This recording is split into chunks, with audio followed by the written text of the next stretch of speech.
the EU was warned that Sweden had lots of reasons to worry before the UK dramatically quit the bloc, sparking concern from political heavyweights in Stockholm that Swexit could become a reality. Britain finally secured its mandate to take back control of its sovereignty, ensuring it can now trade and flex its muscles away from the constraints of Brussels. It appears the UK's decision on Brexit has already paid fruitfully, as it carries out a continent-leading program to vaccinate Britons against the coronavirus.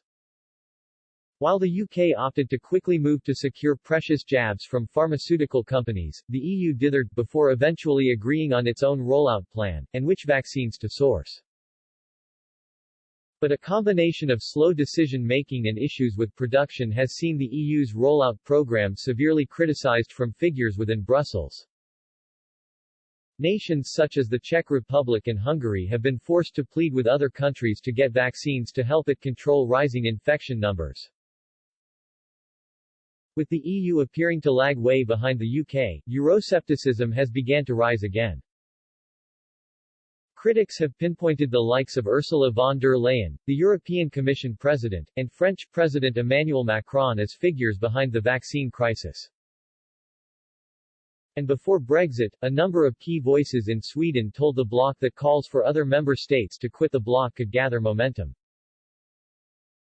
Among these were Ulrika Schenström, a moderate party member and former Prime Minister Fredrik Reinfeldt's state secretary, who noted how strained Sweden's relationship with the EU could become should the UK quit in 2016.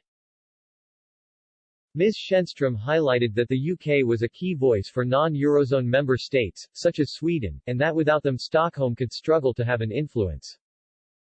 According to the local, she said, there are lots of reasons for Sweden to be worried.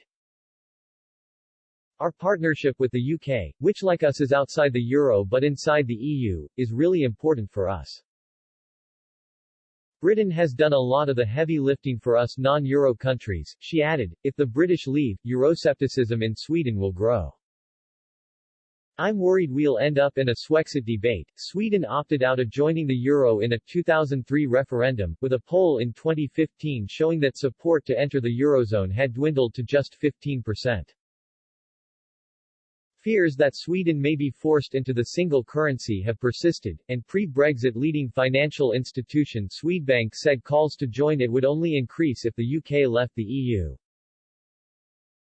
It added that the interests of non-Euro members will have less weight without the UK standing by its side. Catherine Deneen, an analyst from the bank, also sparked fears for Sweden that its economy would be under threat, as the UK was the fourth largest export market for Stockholm.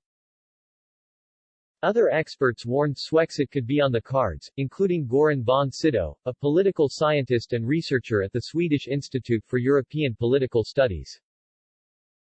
He argued that if Sweden was forced into the Eurozone, it would only deepen anti-Brussels feeling. He said, if there's going to be a Brexit, then this would raise so many questions related to the impact on the EU and the Swedish membership.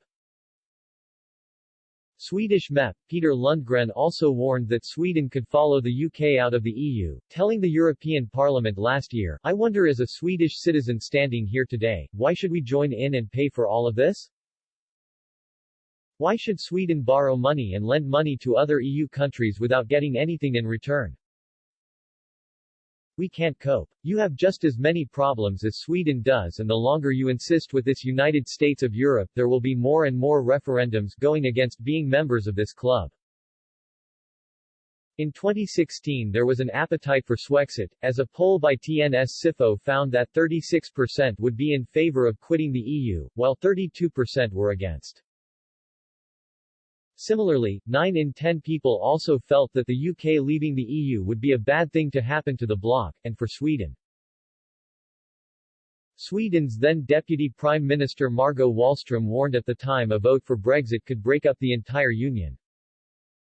Speaking on the BBC's This Week's World, the Swedish Social Democratic Party member said, that might affect other EU member states that will say, well, if they can leave, maybe we should also have referendums, and maybe we should also leave.